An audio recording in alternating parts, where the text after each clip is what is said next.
দেখেন, এসএসসির একটা রেজাল্ট কিন্তু একটা জীবনের ব্যাপ্তিকে ডিফাইন করতে পারে না। আসসালামু আলাইকুম এভরিওয়ান। আজকের এই ভিডিওটা বেসিকলি এইচএসসি 28 ব্যাচের জন্য, যাদের রেজাল্ট ইতিমধ্যে পাবলিশ হতে যাচ্ছে। তো এমত অবস্থায় তোমরা খুব বেশি টেনশনে আছো, এখন বুঝে উঠতে পারছো না তোমাদের কী করা উচিত। আর যে সময়টা তোমরা দিনাতিপাত করছো সেটা আসলে কেমন যাচ্ছে সেটা তুমি ছাড়া কেউ জানতে পারে না অথবা বুঝতে পারে না।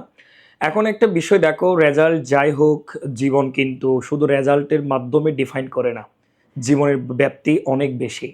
তো আমার পরামর্শ থাকবে তোমাদের জন্য, তো জীবন রেজাল্ট যেরকম হবে হোক, এক্সপেকটেশন অনুযায়ী যদি খুব বেশি নাও আসে তাহলে তুমি হতাশ হবে না।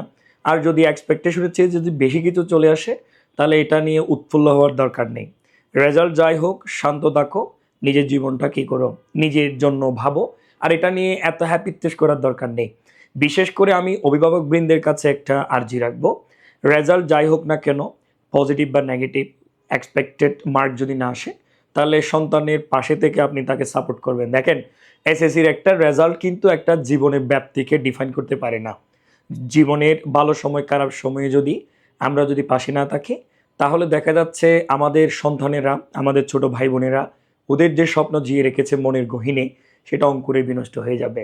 রেজাল্ট ভালো করলে আলহামদুলিল্লাহ, যদি ভালো না হয় তাও আলহামদুলিল্লাহ। এখন কত হচ্ছে যে ভালো করলে কি না করলে কি সেই কথায় পরে আসবো। আপাতত রেজাল্ট নিয়ে উদ্বিগ্নতা কেটে যাবে ইনশাল্লাহ খুব শীঘ্রই হাতে পাওয়ার পর। আর আমার পক্ষ থেকে তোমাদের সবার জন্য অনেক অনেক বেশি দোয়া। আল্লাহ যেন আমাদের কামিয়াব করেন। আসসালামু আলাইকুম।